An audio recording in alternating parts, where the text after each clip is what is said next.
일본의 일방적인 수출 규제 문제를 놓고 한국과 일본 양국이 세계 무역기구 WTO 일반 이사회에서 잠시 후에 치열한 법리 공방을 예고하고 있습니다. 우리 정부의 공격 카드는 무엇이고 또 일본의 대응 논리는 무엇인지, 그리고 이 문제를 WTO에 가져갔을 때 누가 더 유리한 건지 여러 가지 짚어볼 필요가 있을 것 같습니다. 민변 국제통상위원장을 지내셨죠? 송기호 국제통상 전문 변호사와 함께 자세하게 짚어보도록 하겠습니다. 어서 오세요. 네, 이승훈 앵커님 안녕하세요. 네, 안녕하세요. WTO 그러니까 세계 무역기구는 뭐 자주 들어서 익숙한 이름이에요. 네. 오늘 한국과 일본 대표가 공방을 벌이는데 이 WTO 일반 이사회는 구체적으로 뭘 하는 곳입니까? 네. 이 164개 회원국이 참여하는 네. WTO의 상설적 최고 의사결정 기구라고 이해하시면 됩니다. 이 회의가 열리는 곳이 굉장히 큰 도서관인데요. 164개 네. 대표들이 참여하는 곳이니까요. 네. 그러니까 WTO라는 자유무역 기구를 적용하는 국제 기구가 있고 그 국제 기구의 의사결정 최고 의사결정 기구입니다. 최고 의사결정기구. 이게 숫자가 164개국이라고 하니까 숫자가 너무 많아서 이 상설 최고 의사기구는 조금 더 좁은 단위에서 하는 것이 아닌가 이런 생각이 들었는데 그게 아니군요. 그렇습니다. 네. 하나하나 볼까요? 이번에 14개 안건이 상정이 됐고 우리가 11번째 순서라고 얘기를 들었습니다. 그런데 그런 거 있잖아요. 왜 우리 회사에 네. 원서 지원할 때 야, 원서 지원만 하면 다 받아줘라는 곳이 있고 어떤 회사는 원서 지원을 해도 이거 굉장히 까다롭게 심사해가지고 잘 안 받아주는 데도 있잖아요. 지금 안건 상정이 됐다라는 거는 그만큼 그 자체로서 의미가 있는 겁니까? 아니면 신청하면 무조건 다 받아주는 겁니까? 당연히 아주 중요한 의미가 있는 거죠. 네네. 이를테면 지금 이제 허베르토 사무총장인데요. 네. 애초에는 이 안건이 예정에 들어있지는 않았죠. 근데 우리가 요청해서 네. 더구나 이번 일본 조치가 그러니까 세계 분업 체제에서 출발점이 되는 네. 소재 부품에 관한 것이기 때문에 네. 국제 분업에 굉장히 큰 영향을 미치는 것이죠. 그렇죠. 네. 그런 심각성, 중대성에 감안돼서 별도로 심각성 때문에 채택된 것이죠. 채택됐다. 그러니까 한마디로 뭐 신청한다고 무조건 다 받아주는 거는 아니라고 이해를 해도 되는 걸까요? 그럼요. 원래는 어제 우리가 올린 안건을 논의할 것이다 이렇게 스케줄이 짜 있었는데 이 다른 안건들이 앞에서 논의가 길어지면서 오늘 밤으로 연기가 됐잖아요. 이런 일이 종종 있습니까? 어떻습니까? 종종 있는 일은 아닙니다. 아, 그렇습니까? 네, 그런데 이제 어제 안건 토론 과정이 그 밖에 안건들이 지금 WTO가 164개 회원국이 동등한 권리, 네. 어떤 공정한 무역 질서, 자유로운 무역 질서를 지향하고 있는데 네. 이제 최근에 뭐 이를테면 트럼프 행정부가 미국 통상법들을 네네. 일방적으로 적용한다든지 네네. 이런 것 때문에 지금 WTO 회원국들이 굉장히 이런 공정 무역 그런 자유로운 무역 질서에 대한 요구가 굉장히 높습니다. 네네네. 거기에 대한 여러 의견, 여러 심도 깊은 내용들이 안건으로 올라와서 네. 더구나 지금 WTO가 어떻게 하면 이런 보호무역주의적인 폐해를 극복할 것인가라는 것에 대해서 회원국들이 큰 어떤 심각한 문제의식을 가지고 있기 때문에 네네. 그런 논의들이 집중적으로 안건들이 논의되는 과정에서 네. 자연스럽게 다시 또 날짜를 잡을 정도로 굉장히 중요하게 취급하고 있는 거죠. 사실 우리 문제도 중요하지만 앞에는 쌓여있는 다른 문제들도 만만치 않게 중요한 것이 많기 때문에 특히 이제 트럼프 행정부의 일방적인 조치들 때문에 그렇죠. 지금 일반 이사회의 전반적인 기류가 네. WTO를 만들어서 이를테면 개발도상국, 네. 개발도상국에게도 무역이 확대되는 이익을 나누자 이런 기본적인 취지가 있었는데 네네네. 그런 기능들이 좀 더 제대로 돼야 된다 그런 문제의식이 강하거든요. 네. 그런 이야기들이 많이 된 것으로 알고 있습니다. 네. 이 회의가 그렇다면 어떻게 진행이 됩니까? 처음에는 중재를 한번 시도하고 안 되면 뭐 패널을 구성한다고 얘기를 들었는데요. 좀 구체적으로 절차 좀 설명해 주세요. 이 일반 이사회에서 네. 할 수 있는 권한이 협정의 해석을 할 수 있는 권한도 있고요. 또 특별한 회원국의 의무를 면제해주는 이를테면 이제 인도가 농업에 상당한 심각한 폐해가 생겨서 애초에 WTO에 약속했던 인도의 농업 협정상의 의무를 면제달라. 그럴 때 이제 일반 이사회에서 표결해서 결정을 하죠. 아, 예외를 두는지 안 두는지도 네, 표결을 통해서. 예, 그럴 정도로 굉장히 중요한 의사 결정을 그러네요. 하는 것입니다. 네, 그런데 네. 지금 이제 우리 일본의 이 아베 행정 조치라는 것이 지금 별도의 분쟁 해결 절차. 그러니까 우리 국내법적인 표현을 좀 빌려오자면 네. 재판이 예정돼 있는 거잖아요. 네네. 이 일반 이사회가 바로 재판부는 아닙니다. 네. 그러니까 별도로 이제 재판부를 구성을 하고요. 이제 패널이라고 합니다만 네네. 별도로 재판부가 구성되는데 일반 이사회가 왜 중요하냐면 WTO 협정상 이 일반 이사회의 회원국들은 그 재판부에 참여할 수 있는 참가권이 보장돼 있습니다. 아, 그래서 네네. 재판부에 네. 각 정부의 입장, 한국과 일본이 제기하고 있는 이 쟁점에 대해서 자국 나라의 견해와 입장을 네. 법적으로 정당하게 제출할 권리가 있죠. 네네. 결국은 이사회의 회원국들이 재판부에 어떠한 기조, 어느 방향으로 의견서를 제출할지 네. 그것을 그 내용을 결정하는 굉장히 중요한 회의인 거죠. 그런 과정이군요. 네. 우리로서는 당연히 일본의 일방적인 이런 수출 규제가 자유무역 정신에, 그 WTO 정신에 어긋난다라는 점을 강조할 것으로 보이는데요. 다른 카드들도 있습니까? 어떤 것들을 조금 그러니까 공략 지점이라고 할까요? 우리 대표부가 어떤 걸 그 중심적으로 얘기를 해야 될까요? 이제 우리가 일본을 제외하면 이제 162개국이잖아요. 네. 162개 회원국 대표들에게 우리가 왜 이 자리에 와 있습니까? 저는 네. 이렇게 이야기할 것으로 생각합니다. 굉장히 차분하고 설득력 있게 이야기할 것으로 보이고요. 공정하고 자유로운 무역이라고 하는 우리의 기본 원칙을 확인하자.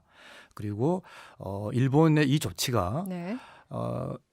지금 2003년에 백색 국가, 백색 국가 부분도 이따 좀 설명드릴 수 있으면 좋겠습니다만 네네. 2003년에 대한민국을 백색 국가로 지정했을 때 그때의 상황과 어떤 근거들이 전혀 달라진 것이 없고 오히려 한국이 더 엄밀하게 이 전략물자 통제를 하고 있는데 네네. 그럼에도 불구하고 한국을 백색 국가에 제외한다는 것이 가트 10조 3항에서 말하는 수출 규정의 일관된 네. 합리적인 네. 공평한 적용이라고 하는 우리 164개 회원국들이 다 공감하는 이런 기본 전제를 일본이 무너뜨리고 있다. 네. 더구나 이번 조치는 이를테면 미국이 자국 자동차 시장을 좀 더 지키려고 하는 그런 국제분업 체계의 마지막 단계에서 어떤 규제가 아니라 국제분업이 시작하는 네네. 네, 소재, 부품, 그렇죠. 네, 후방 공급 분야에서의 교란이기 때문에 이것이 단지 우리 대한민국만의 문제가 아니다라는 네. 점을 네. 제기를 적절하게 할 것으로 그렇게 생각합니다. 그러니까 서로 이게 약간은 국제적인 분업 시스템인데 중간에서 막히면 그 이후 단계에서 막혀버리니까 이게 우리나라만의 문제는 아니다라는 점도 그렇죠. 네, 바로 강조를- 그런 내용을 일본이 7월 1일 날 우리에게 조치 입법예고와 통달 그러니까 고시 개정을 7월 1일 하고 나서 네. 일주일 후에 네. 일본 정부의 공식 통상백서라는 게 나옵니다. 네네. 그 통상백서에 보면 방금 우리 이승원 앵커님이 말씀하신 대로 지금의 국제 가치 사슬, 네. 네, 글로벌 밸류 체인 GVC라는 그런 개념을 일본이 통상백서에 이야기하면서 네. 이 국제분업 체계의 어느 한 골이라도 문제가 생기면 그 폐해, 그 파급 효과가 세계 분업 질서에 미친다. 그렇기 때문에 보호주의적인 이런 폐해가 드러나지 않도록 우리가 WTO를 통해서 자유무역을 제대로 관리하자라는 네. 것이 일본의 공식 입장이죠. 아마 오늘 우리 대표께서 이 일본 정부의 이 입장을 아마 일본 대표에게 이것이 당신 정부의 공식 입장이다라고 아마 이야기할 것으로 보입니다.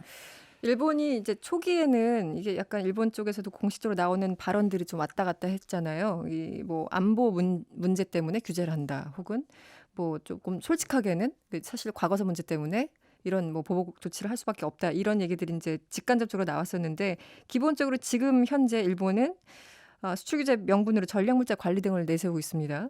그런데 이 부분은 설득력 그 논리 자체가 좀 무너진 상황 아닌가요? 이제 오늘 저녁이 굉장히 중요한 계기, 중요한 분수령이 될 것으로 보는 이유가 네. 적어도 이 164개의 일반 이사회에서 일본이 자신의 조치가 일본의 안보 이익에 왜 필요한지 왜 자신들이 한국을 백색 국가에서 제외해야 되고 반도체 세계 부품을 아주 그 자의적인 네. 최장 90일이 걸리는 개별 허가제로 바꾸는지 그 합리적 필요성을 일본이 설명을 해야 됩니다. 그렇겠죠. 만약에 일본이 그런 구체적인 내용과 근거와 자료를 제시하지 못한다면 네.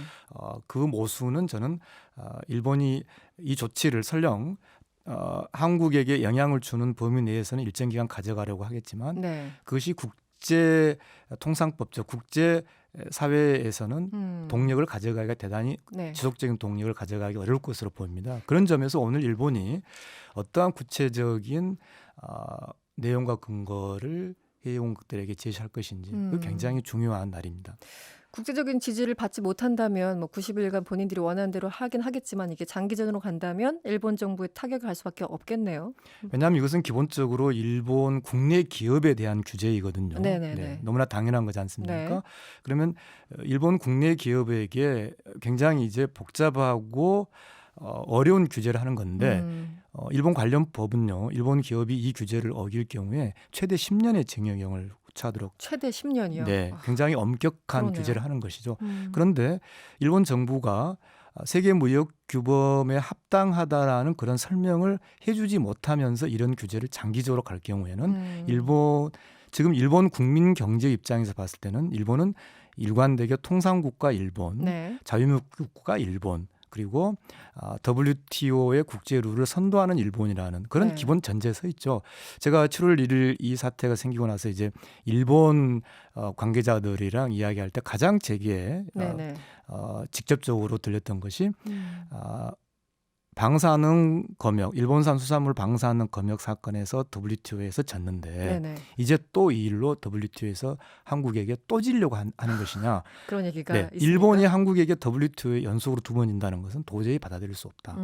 결국은 일본 스스로도 이것이 국제법적으로 WTO 차원에서 충분히 정당화될 수 있다는 것을 설명하는 것이 단지 어떤 국제적인 여론의 부담만이 아니라 네. 일본 안에서도 이것이 그러네요. 지속적으로 담보될 수 있느냐는 그래서 오늘 일반 이사회가 단순히 어떤 뭐 여론전이라든지 뭐 말 어떤 게 그치는 게 아니라 네네. 굉장히 중요한 자리이죠. 그러네요. 일단 뭐 일본 스스로 기업들로부터 그렇게 좀 반발을 사고 내부적으로 지지를 못 받으면은 아베 정부 입장에서도 상당히 부담이 될 것 같은데 그나저나요. 네. 조선일보 같은 일부 보도를 보면 뭐 WTO 가봤자 별로 얻을 거 없어. 뭐 이런 취지의 얘기를 합니다. 맞습니까? 그거는 전혀 이 국제무역 질서에서의 룰 메이킹 또 국제무역 규범의 실질적 영향을 전혀 보지 못하는 전혀 동의할 수 없는 네, 관점인데요. 주장이군요. 네네. 자, 우리가 이 WTO를 제소할 때 당연히 뭐 1년 이상 이렇게 시간이 걸린다는 걸 알고 있죠. 네. 그러나 WTO 규범 안에 아베 총리를 둠으로써 아베 총리가 단기적으로 취할 수 있는 조치의 강도와 세기, 네, 그 내용을 우리가 제한하거나 견제할 수 있습니다. 무슨 말씀이냐면 만약에 WTO 틀 안에 아베를 두지 않으면 네. 훨씬 더 자의적이고 충격적인, 즉 한국에게 더 많은 영향력을 주기 위해서 더 강도 높은 일방적인 조치를 할 수 있는 것이죠. 네네. 근데 그것이 아니라 네. WTO 틀 속에 가둬둠으로써 네. 아베 총리가 취할 수 있는 조치의 폭이 대단히 좁아지는 것이죠. 네네. 단지 WTO 판결이 나오기까지 1년 이상 걸린다. 그것이 중요한 것이 아니고 네네. 그 WTO 틀 속에 있기 때문에 아베 총리가 지금 할 수 있는 폭이 그 제약된다. 선택지 자체가 좁아진다. 그렇죠. 네. 그 점을 당연히 네. 우리로서는 가야 되는 것이고 그런 점에서 대단히 적절하게 잘 대응하고 있다고 생각합니다. 짧게 하나만 답변 드릴게요. 그 말씀 듣고 싶은데 불매운동 영향이 있습니까? 일본에 주는 타격이 실제 있을 것으로 보십니까? 저는 불매운동이 지속되는 것이 중요하다고 생각합니다. 불매운동이 흐지부지 되는 것이 아니라 우리 국민의 자연스러운 분노, 후방 공급이 끊어지는 거지 않습니까? 네. 이건 대단히 국제통상법에서도 상상하기 어려운 일이죠. 네네. 그런데 그것에 대한 우리 국민의 자연스러운 분노인 것이죠. 네네. 중요한 것은 이것이 지속됨으로써 지금 우리가 이 사안에서 꼭 봐야 될 것이 아베 총리와의 대화만이 아니라 네. 일본 국민과의 소통이 중요하다. 네. 그런 점에서 한국에서의 불매운동이 지속된다는 것이 한국 국민의 진정성이 전달될 것이고요. 네네. 저도 꼭 하나 드리고 싶은 말씀이 일본 국민과의 소통에서 지금 우리가 꼭 가져가야 될 부분이 위안부의 그 잘못된 합의 때 받았던 10억엔 네네. 그 10억엔이 아베 총리의 개인 돈이 아니거든요. 그렇죠. 일본 국민이 낸 세금이거든요. 네. 근데 합의 이후에 아베 총리가 강제 연행을 부인함으로써 네. 그 합의의 어떤 이 위안부 문제의 해결이라고 하는 그 목표 자체가 전혀 달성되지 않았기 때문에 이 10억엔을 우리가 일본에 설명하면서 네. 돌려주는 그러한 메시지를 저는 일본 국민에게 주는 것이 네. 중요하다라고 생각합니다. 알겠습니다. 오늘 좋은 말씀 감사합니다. 네, 감사합니다. 네, 지금까지 국제통상 전문 변호사 송기호 변호사와 함께했습니다. 여러분의 퇴근길을 꽉 채워드립니다. 평일 저녁 6시 5분 이승원의 세계는 그리고 우리는